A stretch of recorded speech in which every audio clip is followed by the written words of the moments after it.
Good morning, good afternoon, and good evening.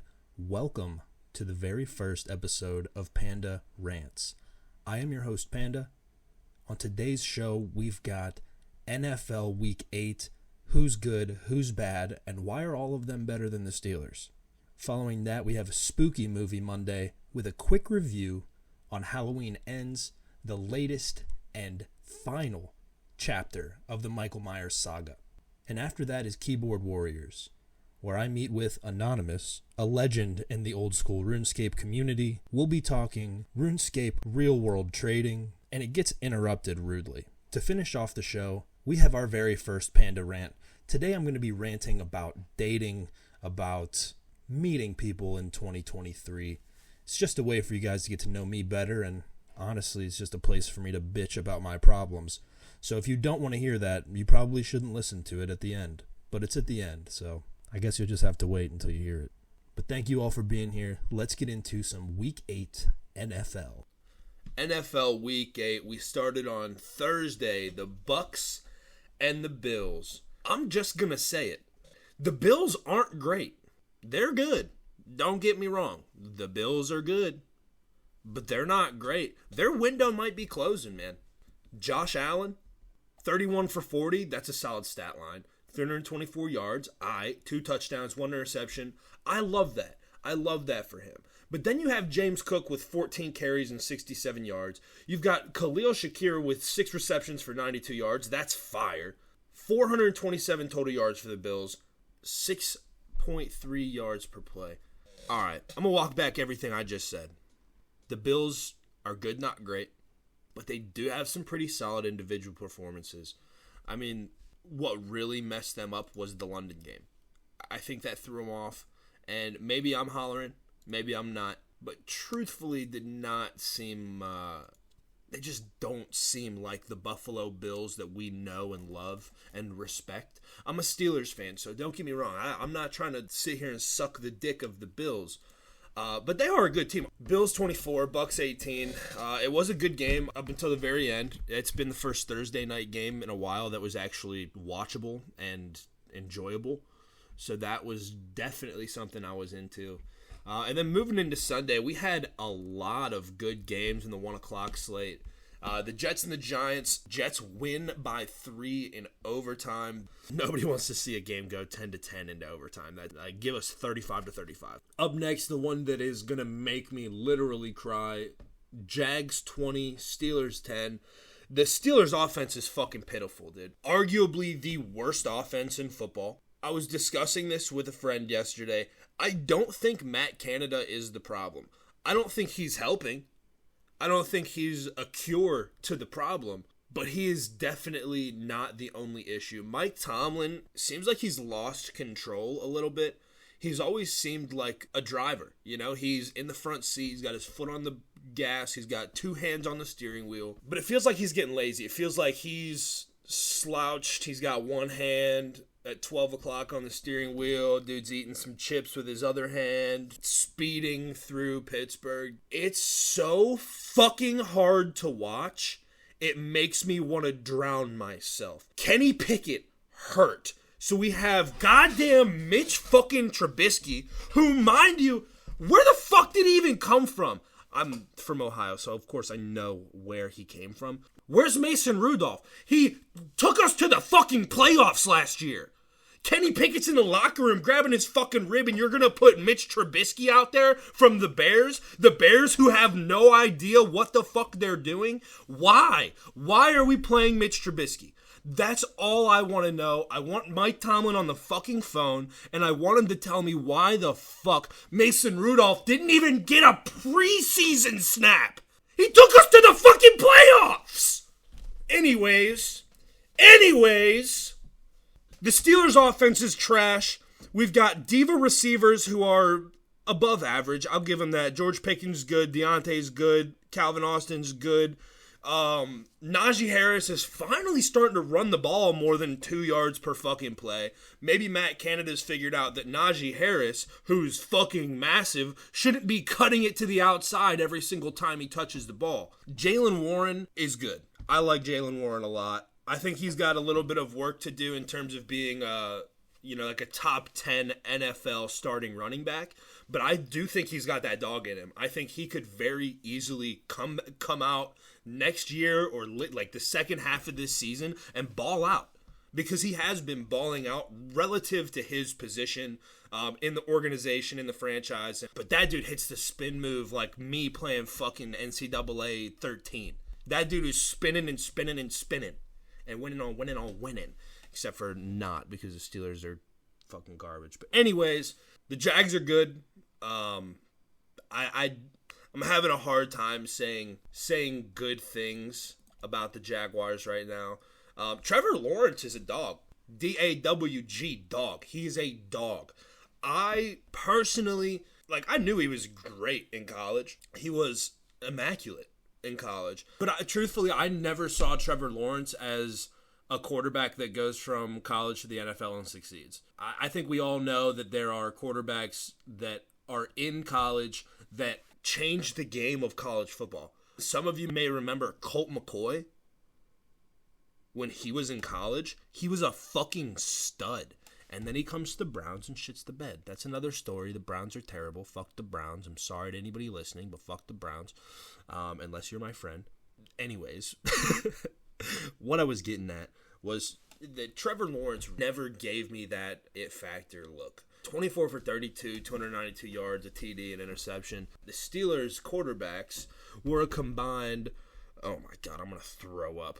25 of 43 for 211 yards, 1 touchdown, and 2 interceptions. That's between Kenny and Mitch. Kenny went 10 for 16. Mitch went 15 of 27. 1 touchdown, 2 interceptions. And I mean, yeah, it fucking helps when you have George Pickens, who, for the entire fucking game, had 1 reception for 22 yards and a touchdown. Why the fuck are we underutilizing arguably the best rookie wide receiver in the NFL?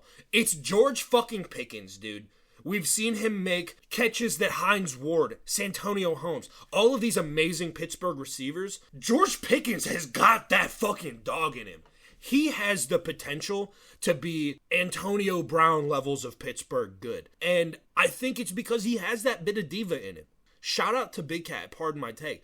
You've got to have a little bit of diva in at least one of your receivers. Because if you don't have a guy that thinks he's open all the time, fucking newsflash, you don't have guys that are open all the time. George Pickens is him. If he shuts the fuck up and stops trying to be a celebrity, a la Antonio Brown, a la Juju Smith-Schuster, he can be the X factor in this offense. And he already very well might be. I think Jaylen Warren has big X-Factor potential. I think Calvin Austin has X-Factor potential.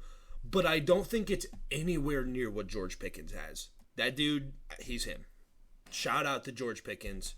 I'm not sorry for not covering the Jags enough. I'm a Steelers fan. Fucking get over it, dude. Travis Etienne. Yeah, really fucking good at football, okay? I'll give you that. 3 receptions for 70 yards and a touchdown, 24 carries for 79 yards, 3.3 average. We knew he was good. This is just, he's the workhorse. He is the guy on the Jags offense that has that it factor. He is that man. Trevor Lawrence had a nice little rush for 10 yards, 24 for 32, 292, 1-1. They just played solid football. They played better football than the Steelers could have ever dreamed to play, and it paid off for them. I'm going to leave it there. Jags 20, Steelers 10. Following that game, we had... It's been a tough couple weeks for Eagles fans, for Philly sports fans, really. The Eagles do win 38-31. Let's take a look at that real quick. That's 69, nice, total points scored in this game. 35 of these points were scored in the fourth quarter. Who the fuck is calling me? Don't they know I'm trying to record a podcast? Hello?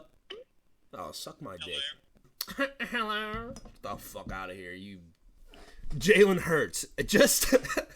See, this is what I'm talking about when I say the Steelers fucking suck. Jalen Hurts, 29 of 38, 319, 4 touchdowns, no interceptions. I pray for times like this, so I could rhyme like this, so I could grind like that to shine like this. Jalen Hurts is him.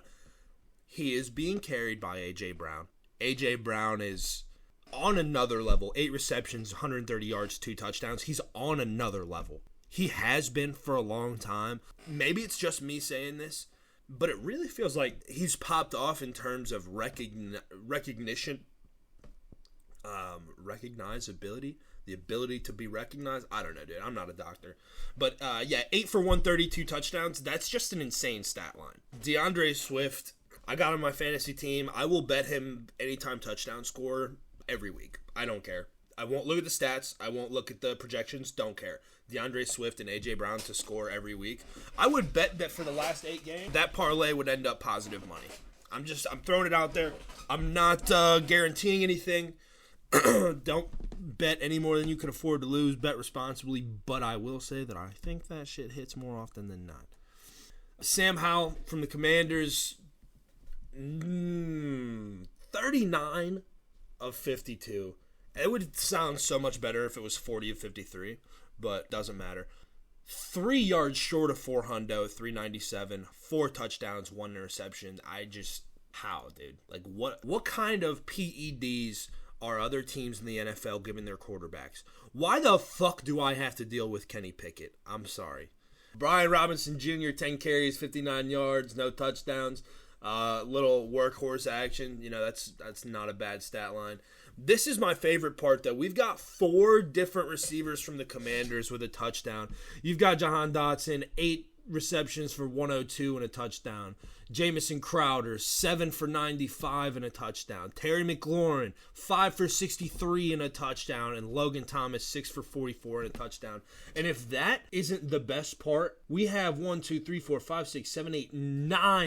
separate targets from Sam Howell. I love seeing that.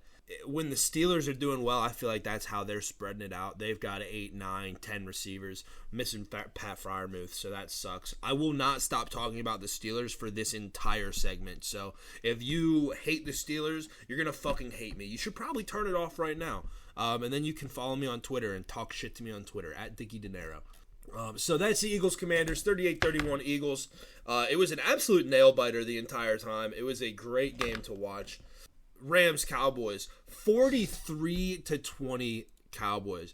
I'm a betting man, and I lost all faith in the Cowboys a long time ago. I refuse to bet on the Cowboys. I refuse to bet against the Cowboys because they will fuck me over one way or another. Like this game here. Yeah, the records don't show it, but I would have taken the Rams over the Cowboys. Maybe it's because I'm a fucking moron, but Cowboys put up, was that 33 to start the fucking half? Matt Stafford had a fucking boner of a day. 13 of 22 for 162.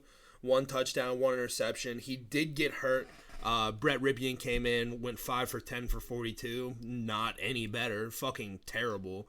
Royce Freeman with a touchdown, 9 carries, 44 yards. Darnell Henderson with their top receiving at 3 for 54. That's fucking garbage. And of course, the Cowboys, I don't have anything good to say about them because I fucking hate the Cowboys, but I will say this was a good win for them.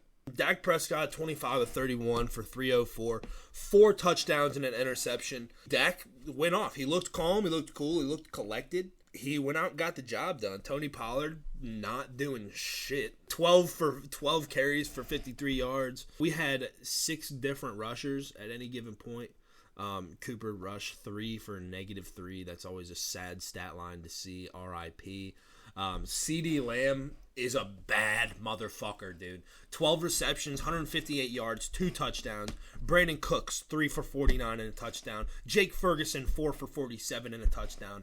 And I mean, just like Sam Howell, we got 1, 2, 3, 4, 5, 6, 7, 8, 9 individual targets for Dak. And honestly, I think that's the meta the NFL is moving into. We're just gonna... People said this fucking years ago. It's moving into a spread offense. Everybody's fucking throw it all the fucking time. But what I mean by that is that I think we're moving towards an NFL similar to the NBA, where you had, just teams that are full of superstars. And it's like, we don't have one really great player. We have 5 great players. And I think that's where the NFL will be in 5 to 10 years, is that running backs will be essentially just extra blockers. They'll be there to block and to run or catch a ball every once in a while. And I think that superstar grouping where, we don't have one super great, we've got 4 that are great. I think that's what NFL receiving cores are moving into. I think we've seen that in Miami so far this year. I think we've seen that in some other places also, but Miami is what sticks out to me most. And maybe I'm ignorant. Maybe we're already there. Maybe we've been there, and I'm just now noticing because I'm a dumb fucking piece of shit. But either way, I do think the NFL is moving towards that, where running the ball will be a thing of the past. It'll be like a trick play. It'll be we're going to do it 3 or 4 times a half. And that's disappointing. I love a good running back. I love watching dudes that can fucking put their nose down, run the fuck over somebody. And we have Christian McCaffrey, and I love him. I think he's an amazing running back. He is the running back that I miss in football. Hard nose, doesn't fucking talk shit. He's not a diva. He just fucking gets the job done and then gets his dick sucked after the game. I don't know that for a fact, but I'm assuming. And if he's not, then dude, what the, rant over. Vikings-Packers. Vikings 24, Packers 10. Packers fans are in disbelief. Shout out to my boy Jake Davis. If you're listening to this for some ungodly reason, I'm sorry for your loss, man. 2-5.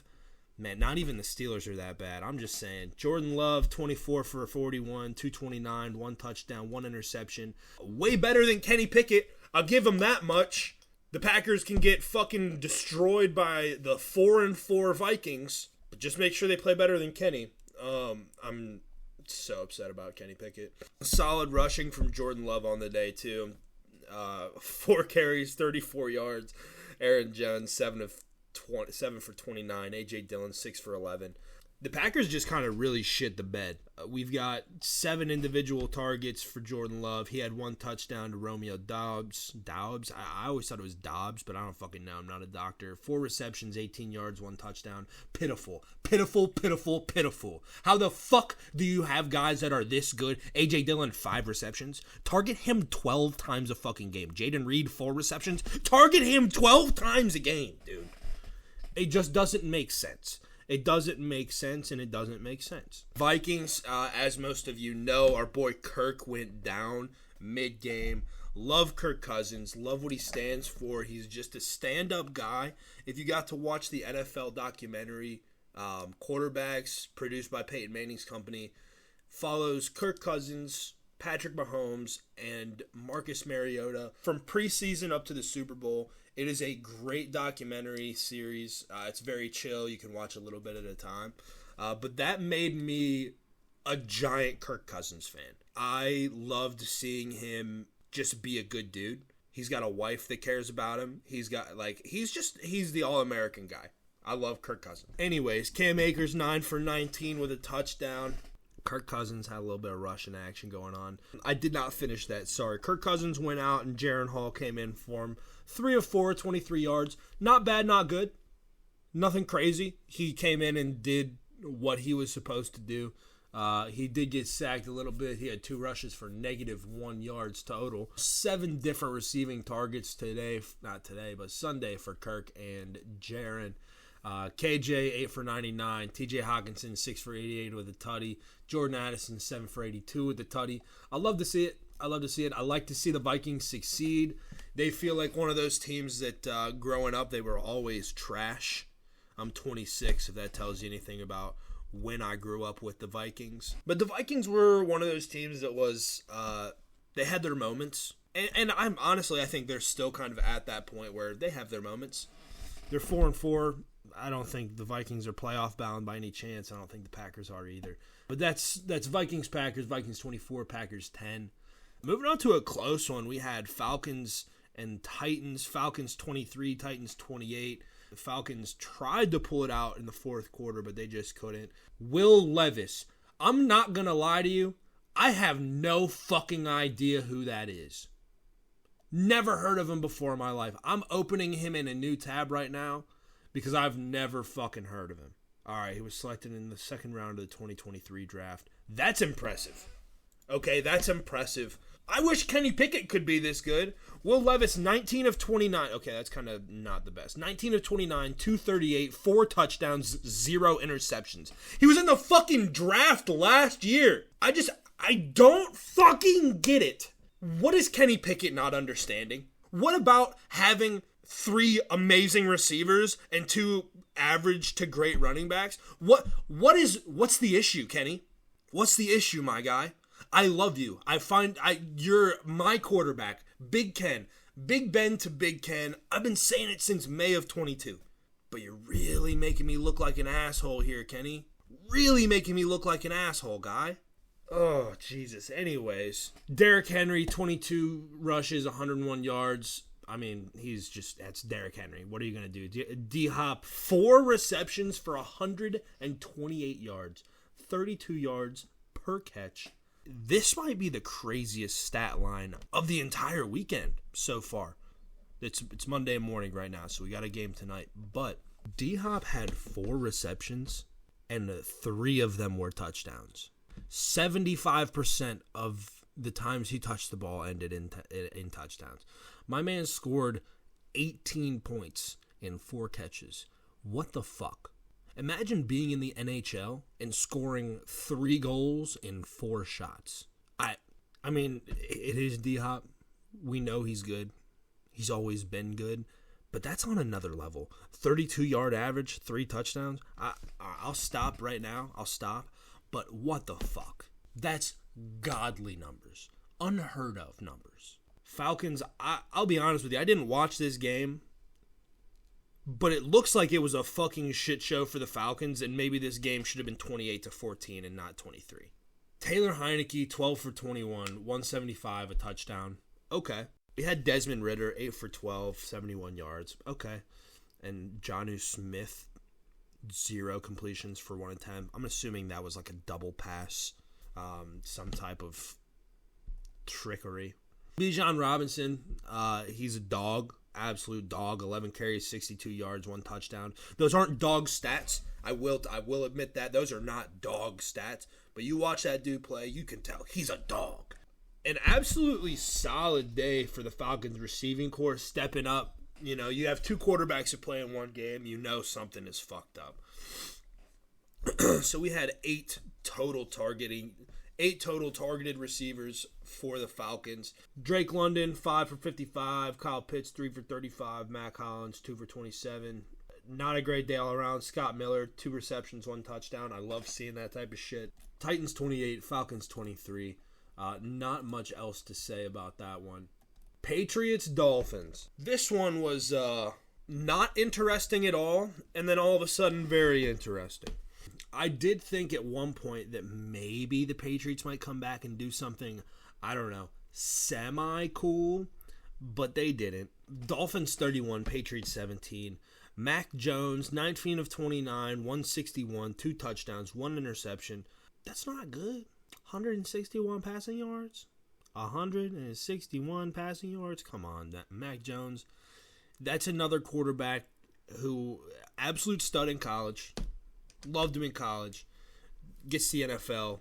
It's like he's never seen a football before. We got Tua, 30 of 45, 324, 3 touchdowns, 1 interception. Not the best stats of the weekend for any quarterback, but he's definitely top 5 with those stats. I mean, what are you going to do? You know, and getting back to the Patriots, we had Ezekiel Elliott, 7 for 36. Ramondre Stevenson, 10 for 39.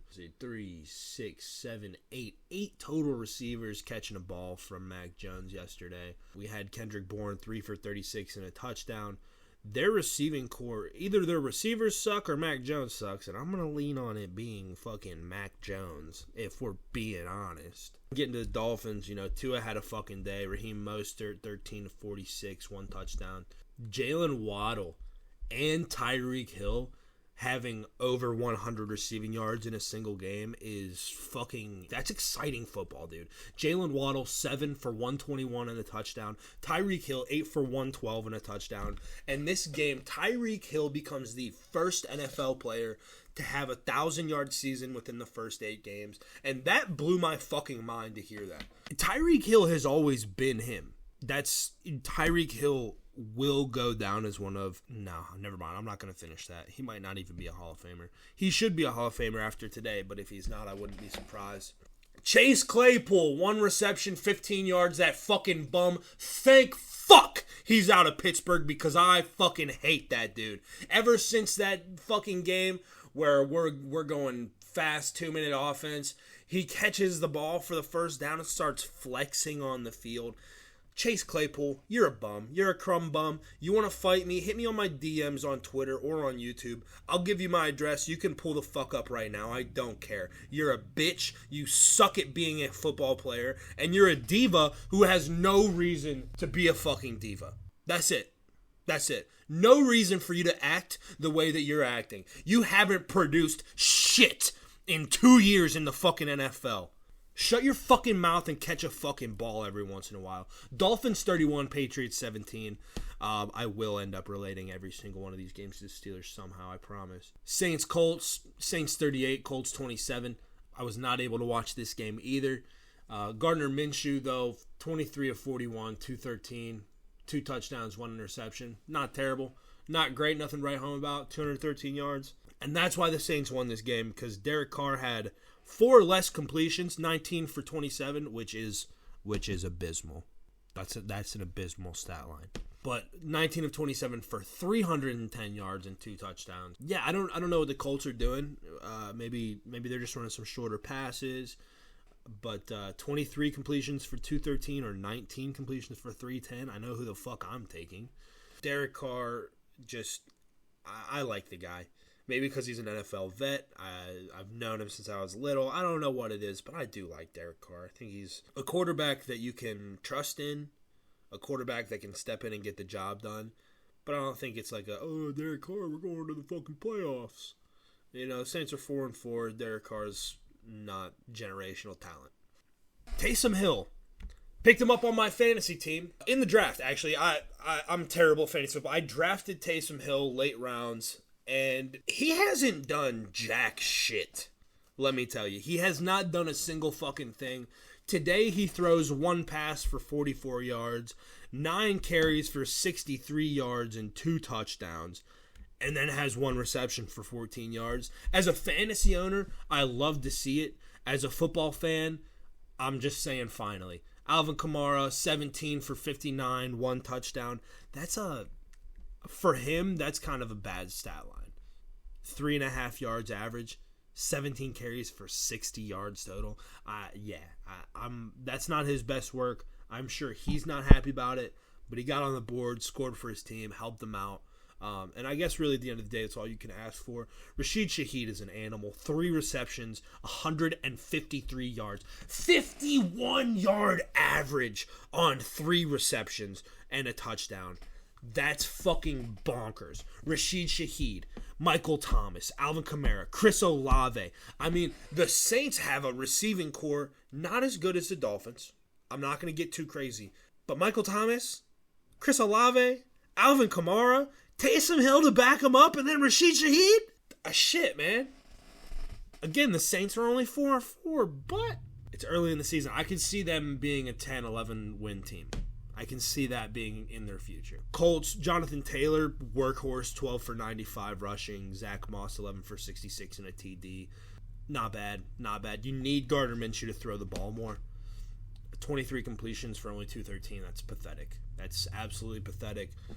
They did have, 8 different receivers, but I will say 5 of those 8 receivers had 1 reception. That's an issue. It doesn't matter how many people you throw it to if you still are throwing a majority of your passes to 2 or 3 people. I don't think that's the future. I think people that are sticking with that are not going to be happy in the future. Josh Downs, 7 for 72. Alec Pierce, 3 for 41. Michael Pittman Jr., 8 for 40 and a touchdown. Andrew Ogletree, 1 for 33 and a touchdown. Yeah, they just couldn't pull it out. The Colts, I wouldn't even say they're good. I wanted to say they're good, not great, but they're not good, not great. They're just getting along. And then after that, we had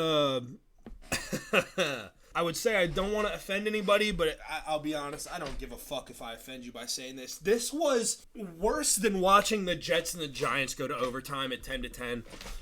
Carolina Panthers 15, Houston Texans 13. Just an absolute fucking snooze fest. 7-6 going into halftime, and I don't get it. I don't get it. C.J. Stroud 16 for 24, 140 yards. I mean, dude, he didn't get hurt either. That's his fucking 4-quarter stat line. 16 completions for 140 yards. Look, I'm not a bad motherfucker, but I could go suit up in a college football game right now. D3 or D2, mind you. I'm not a 6'2" stud quarterback. I can't play D1. I could hop into a game right now, and I could probably beat that stat line. I'm just going to say it. I could beat that stat line. If anybody listening wants to take me up on that and can set that up, let's fucking do it. Because C.J. Stroud, that's just disappointing, my guy. Absolute disappointment. He did have a rushing touchdown, 2 for 13 on rushing with a touchdown. That's cool. Andrew Beck, 2 carries, 1 yard, 1 touchdown. That's badass. Oh, I don't even care about this game, to be quite honest with you. I wish that I didn't have to sit here and go over this game. I really only wanted to go over the Browns, the Steelers, and the Bengals, but here we are anyways. Bryce Young, 22 of 31, 235 and a touchdown. Not bad at all. Chuba Hubbard, 15 carries, 28 yards. He needs to get that average up, honestly. He's way better than that. Adam Thielen, 8 for 72. What is that? 3, 6, 8 total receivers. DJ Chark, 2 for 23. Chuba Hubbard, 2 for 26. An all-around piss-poor game. All-around game that I would never want to watch. And I'm really excited to get into the next game, though. Browns-Seahawks. Seahawks 24, Cleveland Browns 20. I'm a Steelers fan. Fuck the Browns. Fuck the Browns. Okay? They spent how much fucking money on this dumbass piece of shit Deshaun Watson, rapist-ass Deshaun Watson. And you know what? That's a classless thing to say. But do you know how many years I put up with it as a Steelers fan and the Ben Roethlisberger allegations? Ben Roethlisberger, oh, your quarterback's a rapist. Shut the fuck up, dude. Your quarterback is documented to have fucking fondled 26 women forcefully at a fucking massage parlor, and now he's out here just...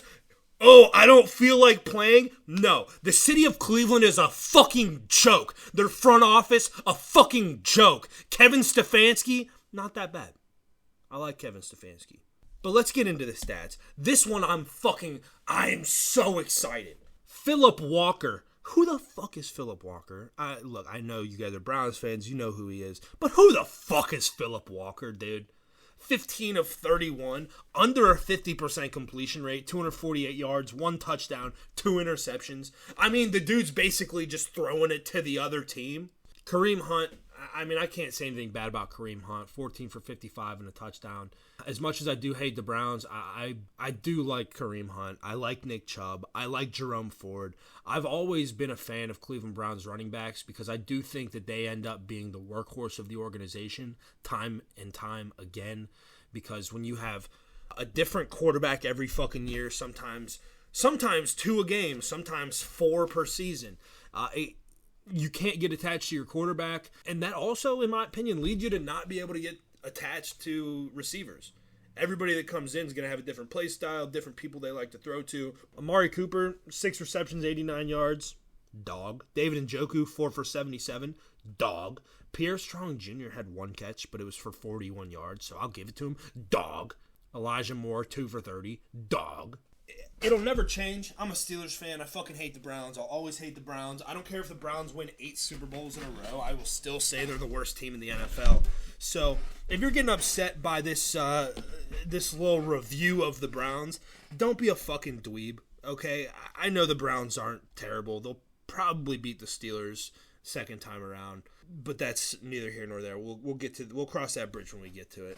Geno Smith, 23 of 37, 2 touchdowns, 2 interceptions, 254 yards. Not a great game from Geno either. To go 2-2 and then only win by 4, I mean, you're pushing it, dude. The Seahawks get to 5-2, the Browns are 4-3. I guess retrospectively, this was a pretty evenly matched game. Kenneth Walker went off a little bit, 8 carries, 66 yards.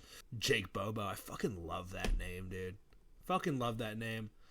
Tyler Lockett, 8 receptions, 81 yards and a touchdown. Jackson Smith and Jigba, I don't know if I said that right or not. If I didn't say it right, fucking cancel me. Don't care. 3 receptions, 36 yards and a tutty. I'll be honest. I definitely thought the Browns were going to come back and win this game. Not come back and win it, but win it. The Seahawks came back at the last second on their last drive to go up 4. The Browns just couldn't pull it off on their last possession there.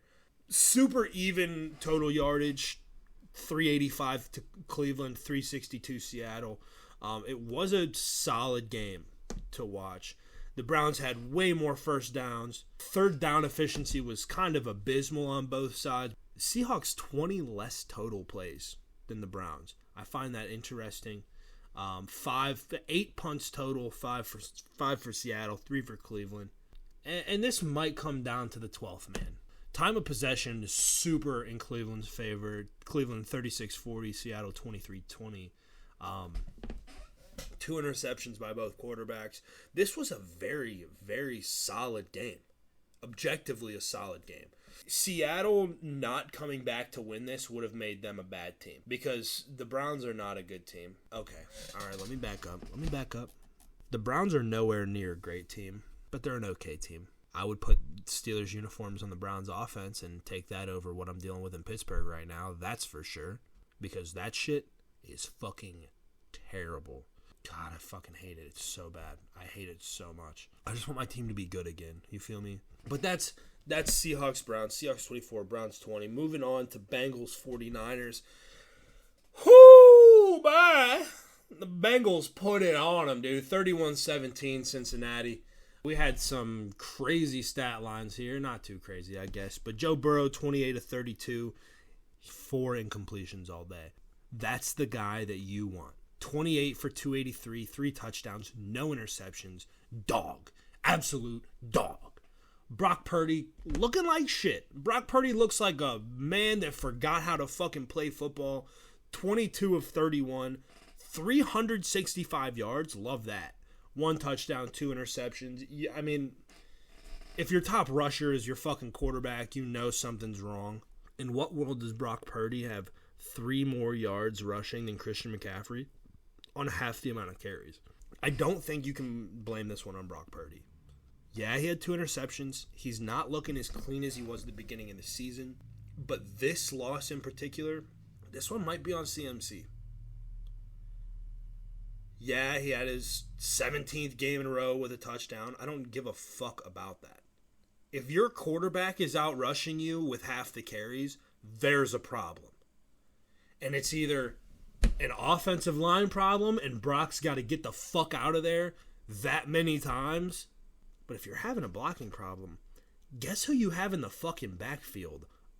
Yeah, duh, you fucking idiots. Christian McCaffrey, arguably the best fucking running back in the NFL right now, and you give him the ball 12 times?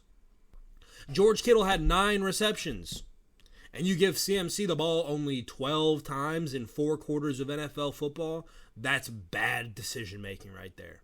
I mean, don't get me wrong. I'm not an expert. I'm Joe Schmo from the fucking corner. I'm here to spit my take and for you to tell me to shut the fuck up. Christian McCaffrey with 12 carries is a fucking disgrace to running backs everywhere. Give that man the ball, and you guys might have a chance at winning this game. That's where I'll leave that. Receiving was pretty concentrated for San Francisco. 4 total receivers. Kittle 9 for 149. Brandon Ayuk 5 for 109. Christian McCaffrey had more receiving yards than he did rushing yards. Ray McLeod pulling it up, 2 for 43. Not bad. Obviously not even close to being enough. Get McCaffrey the ball. You don't lose that bad to the Bengals next time. Joe Burrow already went over, 28-32, 283, 3 touchdowns. Joe Mixon, fucking workhorse, 16 carries, 87 yards, and a touchdown. Joe Burrow getting some time on his feet too, 43 rushing yards. Jamar Chase, I love seeing these type of stat lines. 10 receptions, 100 yards, 1 touchdown. 10, 100, 10 average, 1 touchdown. I love that. T. Higgins, 5 for 69. Tyler Boyd, 3 for 40 and a tutty. All around good day for the Bengals. Just fucking throwing it down your throat, ripping your dick off and smiling while they do it. I love that for the Bengals. If there was one team in the AFC North that could get to the playoffs and it wasn't the Steelers, I'm taking the Bengals because fuck the Browns and fuck the Ravens both. Bengals 31, 49ers 17. This one, I don't even know if anybody wants to hear about it because I know Chiefs fans are sick. They are disgusted with themselves. Kansas City 9 points. Denver Broncos 24. Patrick Mahomes, who's apparently playing with an illness. Shut the fuck up, Patrick. You're not ill. You're just fucking either hungover or a piece of shit. 24 of 38, 241 yards, 2 interceptions. I don't care if he's sick or not. That's garbage. Your contract is worth $500 million. You can't throw a touchdown against the fucking Denver Broncos. Russell Wilson can throw 3 touchdowns, but you've got 2 interceptions. Patrick Mahomes, that's pathetic, brother. That's pathetic. Let's dive a bit deeper. Patrick Mahomes, three carries for 20 yards. I feel like that's pretty normal for him. Isaiah Pacheco picking it up finally for once in his fucking life. No, sorry, I'm thinking of Jerick McKinnon, who I drafted in fantasy because I'm fucking awful at fantasy football. Pacheco, 8 carries, 40 yards. That's honestly trash. I don't care if that's trash. The receiving core for the Chiefs, let's see, 2, 4, 6, 8, 9, 10 separate receivers for the Chiefs. 10 receivers on 24 completions and 241 yards, no fucking touchdowns. Not the Chiefs that we know. It's not the Chiefs that you love. Clyde Edwards-Helaire, 1 rush for 4 yards. It just seems, just looking at the stat lines, it looks like they're spreading themselves too thin. If Travis Kelce only has 58 yards and Rashee Rice, not a Chiefs fan, so don't crucify me. I have no fucking idea who that is. When Rashee Rice has just as many yards as Travis Kelce on less receptions, something's wrong. That's similar to Christian McCaffrey having 2 more yards than his fucking quarterback rushing all day. That's how you know something is wrong. I mean, they've just got 1 pass, 2, 4, 6. Where's the ball going? I'm not a Chiefs fanboy. I don't give a single fuck about the Chiefs. I'd like to see Patrick Mahomes do well. I think he's the Tom Brady of our generation. Getting into the Broncos, I mean, the Broncos stepped up, dude. Russell Wilson only completed 12 passes for 114 yards. That's absurd. That's high school quarterback stats. 12 of 19 for 114. But don't forget about the 3 fucking touchdowns that he puts in on top of it. Javonte Williams, 27 carries for only 85 yards. That's not great, but to have a guy that can get you an average of 3 yards over 27 carries in the NFL, that's special. I mean, that's your bread and butter during this game. Oh, we need 3 yards, give it to Javonte. Jaleel McLaughlin, 4 for 33. Russell Wilson had a couple good runs, 8 for 30. A tight-knit receiving core, which you can't even call it that when there's 12 between the 6 of them. Jerry Jeudy, 2 for 50 and a touchdown. Cortland Sutton, 2 for 29 and a touchdown. Javonte Williams, 3 for 13 and a touchdown. A couple to Jaleel McLaughlin, a couple to Samaj Kareem, whatever. I don't know enough about these teams on a week-to-week basis for me to talk shit, but I'm going to talk shit anyways. The Denver Broncos, in no world should the Denver Broncos at 2-5 go to 3-5 when they're playing the Chiefs. I don't give a fuck if Frank the Tank is throwing the ball for Kansas City. They have way too much talent to just get fucking embarrassed by what is a very average Denver team. Kansas City made Russell Wilson look like a god. And he only completed 12 fucking passes. 114 yards. It's embarrassing for the Chiefs. Maybe the Travis Kelce, Taylor Swift thing is not going as they planned. What do I know? I'm not a doctor. I'm just a commentator. Our last game of the afternoon was Ravens-Cardinals. We had Ravens 31, Cardinals 24. Lamar Jackson looking pretty average, to be honest with you. 18 for 27, 157 and a touchdown. It's not great. That's not good. Lamar Jackson is more talent than that. To do that against the Cardinals that are 1-7, that's kind of embarrassing. Thankfully, they had Gus Edwards to lean on, 19 carries for 80 yards, 3 fucking touchdowns. I mean, without this guy, you're screwed. Against the 1-7 Cardinals, mind you. Receiving core is kind of tight. Six total receivers. Mark Andrews, 4 for 40 and a touchdown. Justice Hill, 4 for 40. Rashad, 2 for 35. 34. Zay Flowers, 5 for 19. I mean, overall, I don't think the Ravens should have won this game. I think, obviously, like, stat lines, their records, Vegas even. Yeah, okay, maybe they should have won that game. But to have a shootout like that in the last quarter, I mean, they went into the fourth quarter up 14. So I can't talk too much shit. But the Cardinals scored 17 points in the fourth quarter. If they have one touchdown between the second and third quarter and don't shit the bed because they are the Arizona Cardinals, they're in this game. I was expecting something along the lines of, like, I don't know, 24-14, 24-10. But that's it. Ravens win 31-24. Lamar Jackson sucks fucking ass. I fucking hate him. As a Steelers fan, though, I'm sure he's a great guy. Last game, Sunday night, we had Chargers-Bears. Chargers 30, Bears 13. I don't think this came as a surprise to anyone. Fucking newsflash, the Bears are garbage. 2-6 on the year. Just garbo. Tyson Bagent, who's, if you haven't seen the story, his dad is like a world champion, billion-time arm wrestling champion or some shit. That's pretty cool. Never knew that was a thing. Shout out Pardon My Take for that one. Maybe it was the Yak. I don't know. I'm a big Barstool fan.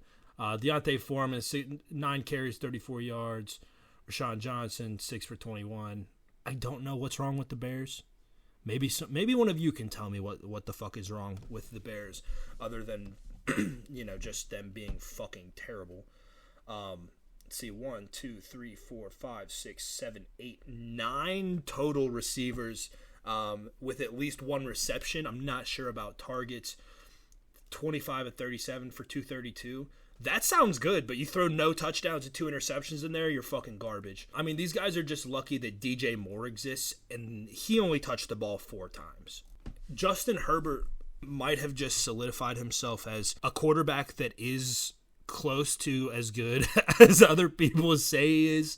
31 for 40, 2 yards short of 300, 3 touchdowns, no interceptions. That's just a hell of a game. 3 TDs, no interceptions, almost 300 yards. I'm sure his fantasy owners might have wanted a couple extra yards from him, but who gives a fuck? He played a hell of a game. He just kept bringing it. Austin Eckler, 15 carries for 29 yards. Not a great average for him. He's a strong dude. He's not the world's largest man or anything, but 1.9 yard average is not going to cut it for Austin Eckler. But he came through in his receiving game. 7 receptions, 94 yards, 1 touchdown, leading the pack in yardage for all the receivers also. This game we had 8 separate receivers with 1 reception. Keenan Allen, 8 for 69. Quentin Johnson, 5 for 50. Parham Jr., 4 for 46 in a TD. Simi Fehoko, don't know who that is. I'm actually going to look him up right now. 25 years old. He played at Stanford. He drafted by the Cowboys 2 years ago. Well, good for him. Glad he got a touchdown. Don't know who he is. Don't care, to be honest with you. Go Steelers. Chargers 30, Bears 13. And I think everybody knew when this segment started the way that it started with the Steelers that I was going to go back and talk some more shit. Can we please, as Steelers fans, as fans of the NFL, as fans of the game of football, can we all sit back and agree Mitch Trubisky is not the guy? He's not the number 2 guy. He might not even be a number 3 guy. And I hate to say that because I do like Mitch Trubisky. I watched him play for Mentor in the state championship. He's an Ohio guy. I'm an Ohio guy. He was a good fucking quarterback. But he is an interception machine, dude. And I don't know what to do about it. I can't do shit about it, obviously. But, his QBR for yesterday is 27. That's abysmal. That's fucking garbage. Let's see. I want to see his career stats in the NFL. That's what I need. Because I need to know how much I can talk shit. With the Steelers, he's thrown 5 touchdowns and 7 interceptions over 9 games. Garbage. 69 touchdowns career, 45 interceptions. And I guess, like, props to him for having more touchdowns than interceptions, but Jesus Christ, man. He makes me not want to watch the Steelers play football. I hate to say that. I really do. I hate to say that. But he's just not good. He's got 69 total touchdowns over 66 total games. So he scores once a game. It's not going to win you any games. It's not going to take you to the playoffs. It's not going to beat your rivals. It's not going to beat the number 1 team in the fucking division. That's not going to fucking cut it, Mitch. And I know he's a backup. I know he's just taken over for Kenny Pickett. But can we please get Mason Rudolph in there? Please. For the love of all that's holy, can we please get Mason Rudolph in there? I mean, the dude's played 17 games. He's thrown 16 touchdowns. His QBR is an 80. What was Trubisky's yesterday? 27, dude. 27. In 2019, Mason Rudolph had a 62% completion percentage, 13 touchdowns, 9 interceptions, and an average of 6 yards per throw. If the Steelers could average 6 yards per throw right now, do you know how much better off we'd be? Instead of running a fucking screen on 3rd and 8 every fucking time. Thank you, Matt Canada. Oh, it's 1st and 10? Let's put Najee where he's the worst, outside the tackle. Yeah, let's put a slow power back running wide. I want to kill myself watching their offense. Jalen Warren, dog. Najee Harris leaves me a lot to be desired. I would be putting Najee Harris between the tackles every fucking drive, 50% of the time. He runs hard as fuck. He's a hard runner. He does not get the credit that he deserves because he's not a good all-around running back. He's not. He's good inside. I don't think he has breakout potential. I don't think I've ever seen Najee Harris break the edge, hit the sideline, and run for a touchdown. He'll pound you up the middle. He'll break one up the middle. But he does not have outside breakout speed, so we need to stop fucking putting him there. Jalen Warren has that fast breakout speed around the edges. Up the middle, I mean, he can find a hole. He's a little bit of a smaller back. And he hits those spin moves with the ferocity, dude. He is a ferocious hit stick move agility guy. I mean, I can't even play Madden the way that this dude runs with his own 2 feet. But anyways, that's enough ranting about the Steelers. Overall, it was a solid... you know what? Nope, I'm not going to say that. It was not a solid week 8 of games. A lot of upsets, a lot of shitty games, a lot of shitty endings. The 49ers suck. Brock Purdy's a bitch. The Patriots are done for as a franchise. The Packers are sad. The Rams lost to the Cowboys, and the Cowboys are fucking trash. The Eagles almost lose to the Commanders, but they get absolutely bailed out. The Steelers are trash. Jets, Giants was a snooze fest. The Bills need to step their shit up and don't know what the fuck they're doing. And fuck the Browns. So that's the end of that. Thursday night this week, we have the Titans and the Steelers. You know damn well I'm going to be recording a special episode just to rant about that game. I'm already pissed off thinking about that game, right? It's the battle of the backup quarterbacks. It's only going to be a good Thursday night game because I'm a Steelers fan. If you're not a Steelers fan or a Titans fan, this game is probably going to bore your fucking brains out. It's going to be a snooze fest. I'm thinking under 500 total yards between the two of them. I think the Steelers defense scores 2 touchdowns. I'm just saying. Tonight, I am recording this early on Monday, so I will be missing the breakdown of the Raiders and the Lions, but I'll be completely honest with you, and I'm not sorry if you're a fan of those teams, but I don't think I could give a single shit about that game. I do not care. The Raiders don't care. The Lions, who fucking cares? 3-4 versus 5-2. The Lions started hot. They beat the Packers, and everybody was getting excited, and then we just watched the Packers get rolled by the fucking Vikings without Kirk Cousins at the end. Are the Lions better than they have been in the past? Yeah, for sure. I'll give them that. Are they going to the fucking Super Bowl? No. That's not going to happen. All right, and we are on to Movie Monday. For our inaugural Movie Monday segment, I wanted to make it spooky. It is Halloween tomorrow, technically. So our movie for today is Halloween Ends, the 2022 horror movie that is the end of the Michael Myers series. I doubt it, honestly. These motherfuckers do this all the time. Oh, we're going to end it, and then like 2030 is going to roll around, and there's going to be another Halloween movie. Just watch. This is going to be a terrible review. I'm not trying to give you a good review on this. I'm going to tell you exactly how I feel about this movie, and if you want to watch it, you should go watch it. I'm not a movie guy. I like movies, but I don't watch them religiously. I don't give a fuck, to be quite frank. That's a lie. I do give a fuck about movies, just not this one. This kind of fucking blew dick. It was like a horror movie mixed with a love story, mixed with, I don't know. Long story short, homeboy Corey Cunningham, he kills this kid on accident in the beginning, gets away with it. Laurie, if you watched the movies before, which I didn't because I'm a piece of shit and I don't care, but Laurie Strode is another main character. She's a survival of the 1978 Michael Myers killing spree, and also the grandmother of Allison. Allison is going to be another main character in this movie. And then you have Corey Cunningham, who I already mentioned, accidentally murdered that child that he was babysitting. He was cleared of the charges, but he's since then been an outcast. So what had happened was, basically Corey and Allison end up becoming a little lover thing. Corey has a run-in in some fucking sewer with Michael Myers. Michael Myers doesn't kill him. He chokes him out to the point of where he's about to die and lets him go. And then that starts Corey just being a fucking serial killer somehow. Oh, he's going to kill this homeless man. He kills a cop. He kills 4 high school kids. He fucking kills his mom. His dad dies because of him. He tries to kill fucking Allison's grandma, but Allison's grandma is just like, shit, fuck you. That's the entire movie, actually. I could get into all of the details and all the specifics. That's literally the movie. They fall in love. He meets Michael Myers. He starts killing anyone and everyone that he can. And then towards the end of the movie, he becomes somehow a fucking partner, a goddamn killing partner with Michael Myers. They're just fucking tag teaming shit out here. That made absolutely zero sense. They do a tag team murder together. It's Allison's coworker and her boss. Allison's a nurse. Her boss is fucking her coworker. Her coworker just got this promotion over her.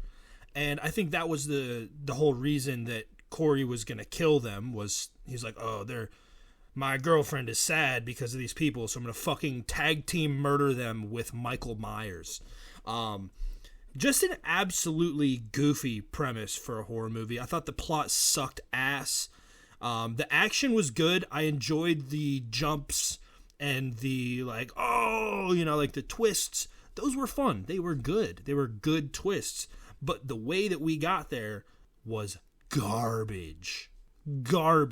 This segment was supposed to be with Joe Bob. I didn't give him a large enough notice. He's got plans. He cannot join me today. He will be joining me next Monday for Movie Monday, where we will be discussing The Covenant. It's a Jake Gyllenhaal war movie. That's all I know about it. I'm never going to know anything about these movies that I'm picking out. I've never seen a Halloween movie, like Michael Myers' Halloween movie, until this one. So if you hate my review, just remember I have no fucking clue what I'm talking about. That's the whole point here. I have no fucking idea. If you think it's bad, tell me why my review's bad. Anyways, the movie ends with it's kind of fucking weird. Corey is gonna go kill Laurie. Laurie's on the verge of committing suicide. Corey busts down the door and Laurie shoots the gun. You see splatters. Oh, I shot a pumpkin. Now I'm gonna shoot you, Corey. She shoots him a couple times. He falls down the stairs. Allison pulls up and Laurie's like, ha ha ha. She's here. She's gonna see what a fucking monster you are, bitch. And Corey, honestly, this is a 100 IQ move. 200 IQ move. 100's not that great. 200 IQ move by Corey. He sits there. He knows the girl's about to come in. He's like, you know what? Not if I fucking make it look like you killed me. He stabs himself in the neck with this knife. And then as soon as Allison walks in, Laurie is getting the knife out of his neck. So it very much looks like Laurie just murdered her boyfriend. And Allison freaks out. She's like, oh, what do you do? And then she leaves. And then, go figure, fucking Michael Myers shows up. Fights with Lori in the kitchen, blah, blah, blah. Lori fucking crucifies him with kitchen knives on the island of the kitchen. This dude is standing there with knives in both hands. She tips the refrigerator on top of him. Cuts his neck. Fucking slits his wrists. He actually is about, like, he rips his hand out of the knife to grab her, and then Allison is just somehow back there already to help her. And they do this really fucking weird ceremonial, like, they call the cops get there, they tie Michael Myers' dead, bloody, torn up body to the top of a car. They drive it to the fucking scrapyard / mechanic shop where Corey worked and where all those fucking high schoolers died. And the entire town shows up. I mean, they had literally a death festival somehow 30 minutes after dude died. I know it's 2023, but 11 p.m., you get a call. It's like, hey, Michael Myers is dead. You want to go see them grind up his body in an industrial shredder? Oh, yeah, let's bring the whole fucking family. The entire fucking city is there. It doesn't make any sense. Doesn't make any sense. She gets up there, Lori gets up there, puts his body into the grinder, and then that's it. I don't know, man. I thought it was a very shitty movie in terms of plot and substance, but as a horror movie, it was pretty cool. There's a lot of blood. I did like that. I'm a simple man. Give me good violence and just like a semi-good plot line. This movie this was like an hour and 50-minute movie. If they had made this a 2.5-hour movie, I would rate it probably a 3.5 out of 5. As it stands, 2 out of 5, Garbo. Joe Bob will be joining me next week for The Covenant, but he will also be reacting to the review that I just gave. This segment will be longer in the future due to planning and scheduling. It is going to get cut a little bit short. But yeah, so that's Halloween Ends. 2 out of 5. Kind of a bonkers, dumb movie. But Allison and Lori, you know, they get back together, and Allison leaves Haddonfield while Lori finishes her memoir and rediscovers her romance with the fucking cop. $33 million budget. They did 105 at the box office. I don't know, man. I watched it on Amazon Prime. Kind of dumb as fuck, but what are you going to do? This is a little segment I like to call Keyboard Warriors. Today we have my dear friend, Anonymous. Sorry for the weird transition, but here's the interview. Ask you about some of your hot takes on RuneScape. Anything new? Anything exciting maybe you wanted to talk about? Could say anything about this game. Actually, it would be that I wish I never started playing it. I'm severely addicted to it. It's incredibly addicting and time wasting. I think I have like 100 days played on my main or something crazy. I mean, granted, I've had it over the last 15 years of my life. But it's a lot of hours. Like, imagine if I put all that time into doing something productive. Yeah, like what? Fucking playing the trumpet? Shit, anything, bro. Like, literally anything else. Not just the time, too, but the money. Fuck yeah. I know you've been paying for your membership in-game pretty much recently, but back in the day, bro, I know I used to buy so much gold to do nothing with it, just to fuck around and lose all of it in trade value. I'll never forget, I used to buy a fuck ton of gold, bro. I used to bought I don't know, probably had like 300 mil worth of gold. Ended up getting skull tricked in the wild and lost all of it. I mean, it was an item at the time, obviously, but I lost this was back when gold was like $1, not $1, but like 50 cents a mil. So I was like $150 on this shitter. Holy shit. Yeah, I got skull tricked, bro. I took a month and a half break. That's fucked. How old were you when that happened? Oh, I was like 4 years ago. Oh, wow, really? Did you cry? Honestly, no. I think I handled it pretty well. I was definitely fucking salty, but I was like, man, Rune Light was a thing. So now you have the PK skull prevention thing, and then you have the you can change your player attack options and shit. So it never would have happened. I was like, it fucking sucks, but it's gold. You know what I mean? It's just fucking, it's a game. Those dudes were probably super stoked. I was like, dude, imagine if I was in their shoes. I'd be like, that's the shit that like dreams are made of in this game. You know what I mean? Like some fucking stupid idiot like myself. Fucking take him for everything he's And worth. they fucking did, man. And honestly, I was like, I'd probably be fucking lit. Oh yeah, dude, absolutely. On the other side, you'd still be talking about it. I bet you, dude, like nowadays, like looking back, I'm like, oh my God, those kids were absolute dog shit. No way that should ever happen to me ever again. But like, back, I guarantee you they're still talking about it. I bet you they still have a screenshot of it in their computer somewhere. Shit will outlast time. Yeah, fuck this game. Company that owns it sucks. I think it was you that was talking about it. Something happened to where it became obvious that the IP for RS3 and Old School are separate. Yeah, I was talking about that the other day. So that's interesting. Are they getting ready to sell? Yeah, they're so pretty much what you're seeing now is like pretty much the game is pretty much overrun with bots. Always been that way. Like they can't get around it. They don't have a solution for it. They never have, and at this rate, they probably never will. So like what you were seeing is like bots weren't getting banned, and then like community members start to notice like instead of like the normal 50 bots that are in the spot every day, there's 200. You know what I mean? Holy shit. Like these motherfuckers aren't getting banned. So that started to raise some alarms. You know what I mean? Raise some flags. Yeah. And then they're owned by a company called the Carlyle Group.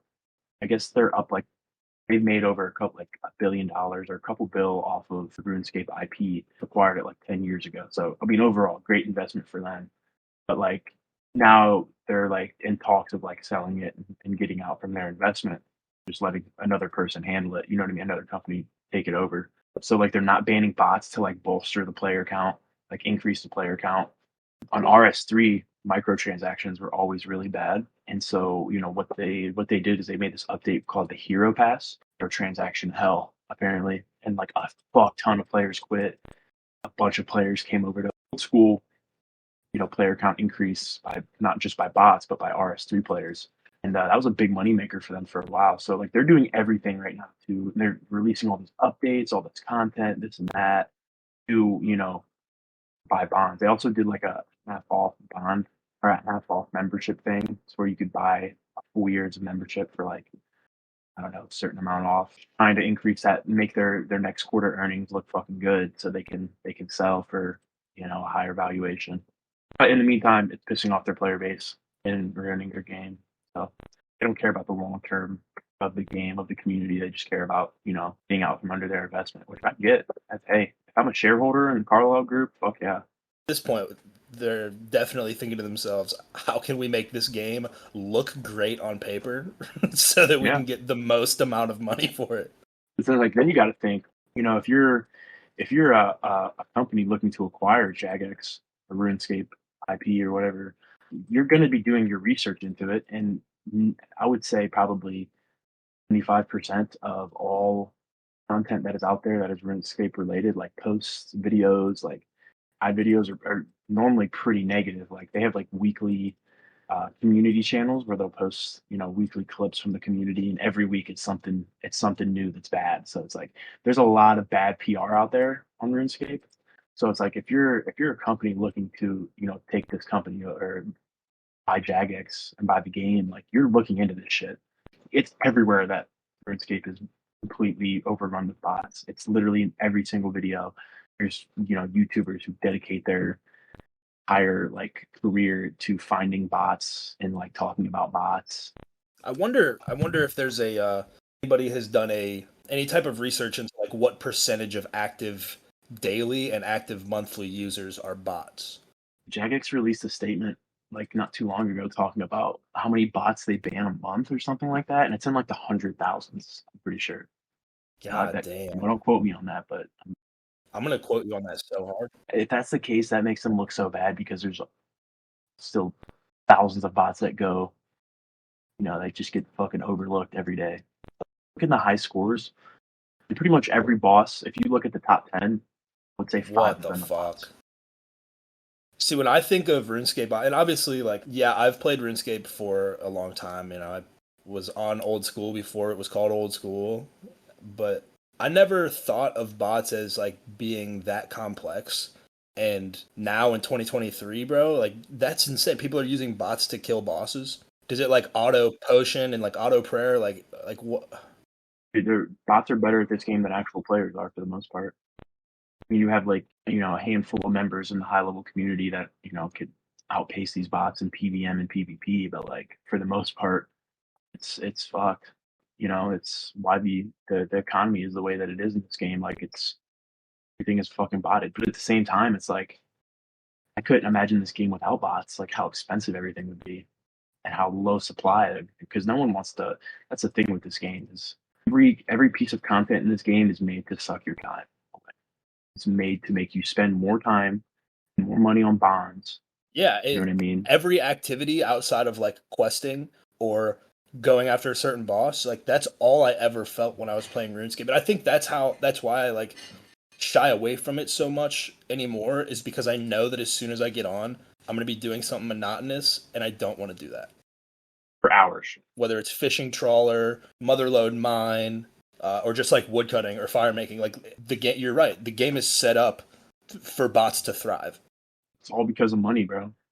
People make thousands and millions of dollars from items and account services. And see, that shit boggles my mind too, because it's not like illegal in the eyes of the law, but it is in the eyes of Jagex. And like the fact that these third party companies are just so brazen about it, like they don't give a fuck. They're gonna make their money. I mean, dude, it's not even really. I mean, it is companies, but like for the most part, it's people who've been playing this game for 10, 20 years. And then there's also the people who just came into this game to make money from that, like all the Venezuelans that you hear about. Be here, they don't give a fuck about RuneScape, bro. They want to feed their families and shit. So Yeah. hey, listen, I'll never hate on someone getting paid, bro. Go get your money. Especially over like there's people who like all the pieces of shit, like bro, they're fucking. How can you hate on someone making money, bro? Especially someone from Venezuela. Their economy is so fucked. We're just like any third world country. They could be doing a lot worse things to feed their family than fucking farming and botting RuneScape. Bro, if I could do it, I would do it in a fucking heartbeat. Thought about maybe trying to learn Python, JavaScript. Honestly, like if you commit your time to it, I think you could do that in a weekend. Yeah, honestly. With the resources for like specifically for botting, I'm sure there's thousands, maybe tens of thousands of bot scripts posted on like GitHub. Feed those into a fucking chat GPT. Well, the thing is, it's like you got to be careful with that shit because I'm sure some of that shit is full of viruses and this and that. Yeah, I would definitely not go just downloading everything, but being able to copy the script and then have it verified, having AI at your fingertips, and then also learning like the foundational Python on the back end. I guess if it was easy, everybody would be doing it, but it does kind of seem like everybody is doing it. The thing is, it's like the people who are doing it, using Chat GPT and AI to like make money from all this shit, like they had the background already. Because I've looked into learning how to do this shit. Every coding and programming I watch, everything says the same thing. Like you have to understand the foundations and the basics, be able to like fluently and consistently be able to code and do shit. Like you have to have that base knowledge, dude. Oh, Jordan, like, bro, just spend a weekend like trying to do this shit. That's crazy to me too, because he could definitely take over some shit. I don't know, man. I wish I could get addicted to RuneScape. I really do. No, you don't. No, I do. I spend so much time switching between this MMO, that MMO, Rocket League, fucking whatever. I wish I could just get addicted to a game again, but you guys are on RuneScape all the time. I wish that it was something that I enjoyed more than I do. When I tell you I don't enjoy this half the time, I'm being so serious. What is it? So, like, when you're not enjoying it, what is it that keeps you there? 13-year-old self living inside of me. How cool it would be if I did that or did this. That's fair.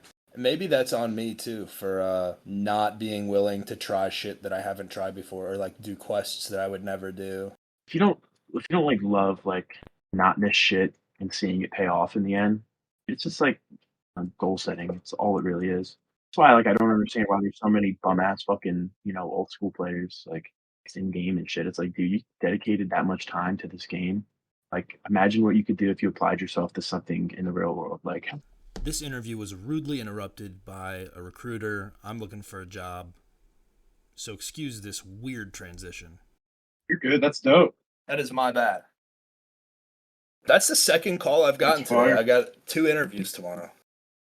I don't know what company the first interview is for. I should probably figure that out. Yeah, shit. So what are you working on right now in RuneScape? Nothing important. Fucking around? Yep. I think I'm gonna get back into reselling. Yeah, what's hot right now? Everything. Everything.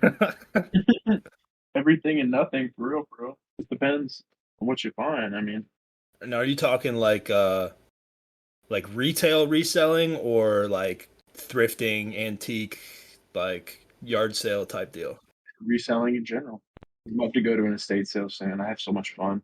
I want to go to one so bad. The idea of an estate sale just sounds cool. Dude, I mean, if you go there, if you find the right one, find some gems, you can make a lot of money. Well, thank you for joining me for a little RuneScape conversation. Definitely appreciate your time, and I know everybody else does too.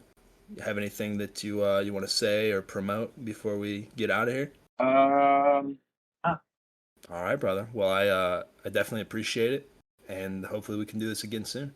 sounds good, bud. All right, we've reached the end. I'm gonna wrap it up. Just talk about some personal stuff. I like the idea of just kind of spilling my personal info at the end of every episode. I want to get to know you guys better. I want you guys to get to know me better. So, day in the life of Panda. Last week's been kind of crazy.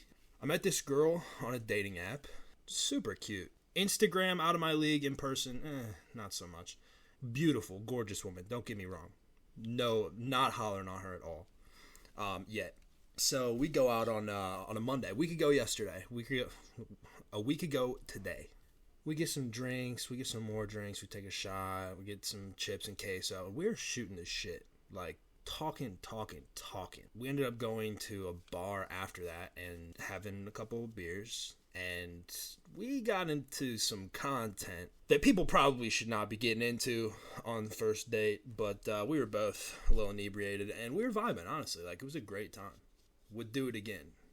Well, not anymore, but so I take her home, go home, blah blah blah, boom. I'm so, and I don't mean like in there. I mean like I'm very. I think attached is the wrong word, but it's along the same lines. Like I was very hype on the idea of her. So we agreed to go out again on Wednesday. We hit the driving range, had a great time there. Went back to her place. I made her some Alfredo from scratch. She told me it's her favorite. I've been making Alfredo for a fucking decade. Like, hell yeah, let's get into it. Dinner was great. Since some of you do know me personally, and there might be one or two people that listen to this that do know her personally, I'm not going to spill all the beans, but I will say that while I was there, she got a call about something tragic happening in her family. And, like, that's fucked up. I felt so bad. Because, like, it was awkward, like, objectively awkward. Not like, I need to get out of here right now, this is weird, awkward. But just, like, it's an objectively awkward situation to be around a woman that you, like, kind of know, but barely know, just met. And she's going through arguably one of the most tragic moments of her life, and I'm there, right? So, like, I've been through what she's going through, and if you know me, you might have an idea of what that call was about. But, you know, I did my best to, like, comfort her and be there for her. And, you know, I told her multiple times, like, if you need me to get the fuck out of here and you want to be alone, like, please just say the word. Like, I will not be offended. I get it. But it was the opposite. She wanted me to stay and hang out for a little bit. So we did. And then we got really fucking high and watched Surf's Up. It was the first time I'd ever seen Surf's Up. So, I mean, at the end of the day, out of this week that was weird as fuck, I did at least get a new movie out of it and found out that if a girl says she's a bitch, she's probably a bitch and you should just listen to her. She not lying. Trust me, boys. If she tells you I'm a raging bitch, listen to her. Leave right then and there. Drop it. But I didn't. I'm a genius and I didn't. And so earlier that day, before we went to the driving range, she asked me to do a favor for her. She asks me to drive her and her friend to the airport because they're going to Tampa on Friday, this past Friday. And I wrestled with that for a second because, like, I get it, but also, like, there was one person that was supposed to take you, and between that person and me in your roster of friends and people you know, was I really the next one? You know what I mean? And I brought that up to her that night because I told her, like, I'm very straightforward and honest. I don't hide shit. I don't think about like, oh, well, is this gonna scare her away if I say this? Like, no, I don't give a fuck. When you say things that you think might scare someone into like not being into you, or like being like, oh, this person's way too, the right person won't be fucking freaked out. The right person will not be at all taken aback. They will be excited to hear that. And so I just told her, I was like, yeah, I deleted all my dating apps. Like, I'm cool on that. Like, I know what I want. And she definitely is uncomfortable with her feelings. So she made a joke of it. She's like, oh, are you saying that I should delete my roster? And I was like, yeah, okay. Your roster, whatever helps you sleep at night. And I forget what happened after, but we got back to that conversation. She's like, oh, you don't think I have a roster? And I said, I mean, you asked me to take you to the airport. We just met 2 days ago, so a roster can't be that deep, baby girl. She said, no, everybody else said no. I was like, okay, well, that's another red flag. You don't have anyone that can take you to the airport? Anyways, I leave Wednesday. Like, I leave her house that night, probably like midnight, 12:30. And Thursday was cool, chill. We were texting constantly. Like, I would have never for a second thought that this girl was not about it, but it turns out I was wrong. So she FaceTimes me, I think it was Thursday, maybe it was earlier on the day on Wednesday. I don't know, my timeline's all fucked up. And she sees this sweatshirt I'm wearing, and she says she really likes it. And I'm a fucking hopeless romantic, so my first thought immediately when she says that is like, oh, she's gonna get this sweatshirt then. So I go over to her house Friday to pick her up for the airport, right? I take the sweatshirt, spray my cologne on it because I'm a fucking G, and she's excited about it, like, oh, I can't wait to wear it, blah blah blah. Cool. She gets in the car, we get her shit, we go and pick up her friend, drive to the airport, and I had no problem doing it, but like, you'll see why all of this doesn't make sense. So, you know, have a safe flight, let me know when you land. She texts me when she lands. Cool. How was your flight? Good. Blah blah blah. Ready to drink? Yeah, me too. And that's the last I hear from her for fucking 14 hours. And I'm thinking, I'm like, okay, yeah, dude, she's definitely just like on vacation, having fun with her friends. Duh. But then the same thing happens the next day, like throughout the entire day. She texts me in the morning, right? I tell her what's up, you know. I sent my last text to her at 9 a.m. Did not hear back from her until 9 a.m. the next morning. And at this point, like prior to hearing back at 9 a.m. the next morning, I know deep down, I'm like, yeah, it's done. It's not working out. But so that night before I get trashed at this Halloween party and then at a bar afterwards, I was shifted, dude. And I sent her a couple texts. Like, I won't lie. And it was very innocent. It's like, hey, 2 things. 1, you're cute. 2, I like you. You know what I mean? Like, and that goes back to what I was saying. Like, the right person is not going to push them away. The right person is going to wake up and see that and be like, oh, you know what I mean? And so I sent her a text like at like midnight that said something like that. And then I texted her like 3:30 in the morning. And at this point, I have lost executive function. Like, I was fucked up. And I said, hey, I know you're probably sleeping, but I like you. Can't wait to see you again. Good night. Whatever. And then I wake up to the text at 9 a.m. and it's a paragraph, bro. Hold on. I'm going to read this shit out loud. I'll put it on blast real quick. And you know who you are if you're listening to this. That's fucking hilarious. I hope you hear this because that would make my day. I hope you have a good night. I just wanted to be straightforward because you deserve that. I think you're really cool and we're definitely vibe. Like, fucking spell. But I get the feeling that we're at different points in life and want different things. I'm really not looking for anything serious right now, so I think we would just be better as friends. Mind you, the night before, I knew that shit was going nowhere. Like, I knew then, I was like, yeah, okay. So I get that text, and I was a little disappointed because I did call it, but yeah, it never feels good. So I typed a whole bunch of stuff out, deleted it like a bunch of times, and then I told myself, like, I need to just go chill and get my mind somewhere else before I even think about replying. And so I was kind of an asshole, I guess. I just replied. I said, I agree. Get home safe. And that was that. It felt like a lot happened over the course of 5 days. Like, our first date was a week ago today, and it feels like it's been a month. But I need to get that sweatshirt back, for real. I don't know if she's going to give me that back. But as soon as I got that text, I immediately was super petty. Deleted her on Snapchat, unmatched on Tinder, fucking unfollowed her on Instagram, deleted her contact. And I'm standing on business. I don't have time for people that don't want to reciprocate the same energy I'm putting out. I got a lot of love to give, and I can't waste it on people that tell me they know what they want, and then tell me they don't know what they want. This was a story about myself. It was a very selfish story, but like I said, I wanted you guys to get a little sneak peek into, what I've been up to and what's been going on with me. But this is the third woman I've gone on a date with in the last month whose name starts with a K. None of them have worked out. The first one should have worked out. I kind of feel like an asshole. It's the first time I've ever ghosted anybody, and it's been too long for me to go back and be like, hey, sorry I ghosted you. Like, you can't do that. Like, you just gotta let it be. It is what it is. I fucked up. I know that I fucked up. Just giant tits, though. Like, 9,000 triple Zs. Bigger, each one bigger than my head. So that was cool. And then the second one, super sweet. An absolute sweetheart. Has a little gap in her front teeth. She got a little lisp going on every once in a while. Very cute. We went and had a nice dinner, and then we went up to a pickle festival. And mind you, after the pickle festival, she's talking about where's our next date. Like, for one, don't call it a date unless it's a date. Like, I was under the impression that these were all dates. And shortly after that second one, we're literally in the car afterwards.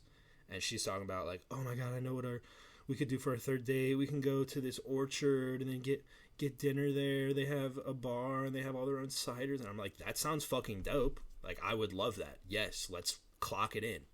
And then some crazy shit. Like, so my uncle for the last 2 years had stage 4 cancer.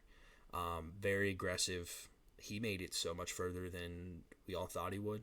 He was able to stick around, and he's a fighter, man. But anyways, my aunt and uncle, they live in Pennsylvania. When things started to get real bad, like, he went into hospice, and so I was back and forth to Pennsylvania for 2 weeks, 2.5 weeks. The last was a 10-day stretch I was there. I was home for 36 hours at one point because I stopped home to get some stuff and then went back for another week. And through the course of this, like, I'm obviously, like, very distracted from anything back home. Like, I could not have given less of a shit about this girl that I was seeing. I wasn't talking to my friends a lot because I was always with my family, and, like, it's not that I'm upset that I was with my family. You know what I mean? It's just the fact of the matter was that, like, you can't be two places at once, and neither can your mind or your effort or your energy. So it's like a third or fourth to last day before I came back home. We stayed for the funeral and the viewing hours, and then the laying of the ashes at the cemetery at the mausoleum. So a couple days before, I think it was the day before the funeral, I texted this girl and I told her, I'm really sorry that things have been, like, very inconsistent, like, back and forth. I told her what had been going on, and that, I hadn't had the time or the energy to really worry about anything else. And she was super understanding. Let me see if I have these texts. Yeah. I told her, I said, I owe you an apology. I've been in a weird spot, keeping to myself. I've got some crazy stuff going on with my family. It's absolutely nothing to do with you, and I apologize for not sending this text a little sooner. Completely understand if you're not interested in seeing each other again, but I did really enjoy spending time with you, and I'd like to again. She's like, yeah, I could tell something had changed. Like, I had a busy weekend, so I would have been terrible at texting back. I hope everything's okay. It was more mixed signals because you said you weren't going to rush, and then you also said you wanted to see each other, and then low-key went ghost, so I was like, which is it? Yeah, bitch, my fucking family member was dying of cancer. My bad. like, what, dude? Get the fuck out of here, dude. So I told her, everything's okay. I was on a job search, and I, like, didn't get this job that I really thought I was going to get, and that threw me off. And then right after that, everything went down with my uncle, and at this point, like, I could tell it was do or die.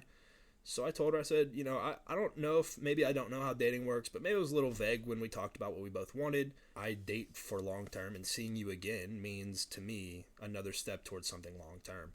Completely understand if that's not what you're looking for. And she said, I'm sorry you're going through all of that. That's a lot. Don't put pressure on yourself when it comes to me. I can't imagine rushing into anything. I've liked getting to know you, but I don't see myself getting in a relationship yet. I'd like to hang out with you because it's been fun, but I only have a friendship to offer for now. I'm kind of an asshole. I never texted her back after that. You only have friendship to offer right now? You don't see yourself getting into a relationship anytime soon? Then why are we going on dates? like I told her, nobody goes into it expecting be my girlfriend right now. You know what I mean? But I'm also not going to not show how I feel. You feel me? I feel like a lot of people these days with dating, it comes down to how serious are you and how many other people are you talking to. And I'm at one extreme where I'm very serious and I'm only talking to one person at a time. I don't know how people handle multiple prospects. You know what I mean? And like texting or like Snapchatting especially is one thing, because that's easy. I could Snapchat fucking 20 people a day. But like actual effort, like phone calls, hanging out, like FaceTime, shit like that, like no, that's one person. You either are that one person or you aren't that one person. And that's how I operate. And I don't think the way that I operate is conducive to dating these days. I think there's too many options and there's things move too quickly on your phone for people to just stick with one thing. And that sucks. But like I said, the right thing, the right person, it'll be effortless. And I'm not I'm not writing off dating for the time being or anything like that. It just sucks. It really sucks. It's like applying for a job, but worse. I'm submitting applications. I'm getting responses. I'm having multiple interviews. And then all of them are just like, I think we're just better as people that know each other. Maybe it's me. Maybe I'm a fucking dumbass piece of shit. Who knows? Maybe it's me. Fuck, man. But yeah, other than that, I've just been trading. I've been looking for a job, making the money where I can, just kind of chilling. But I think that's it for today. I had a great time reviewing the movie. I had a great time talking NFL. I will be back tomorrow with a shorter episode. I'll be going live at 11:30 a.m. I think I like that time. Because I actually have a show that I watch every day at 1, Barstool the Yak. Shout out to them. Love them. Love everything they do. And yeah, I will talk to you guys tomorrow at 11:30. This has been another Panda Rant. I am Panda. Thank you for listening, and I'll see you soon.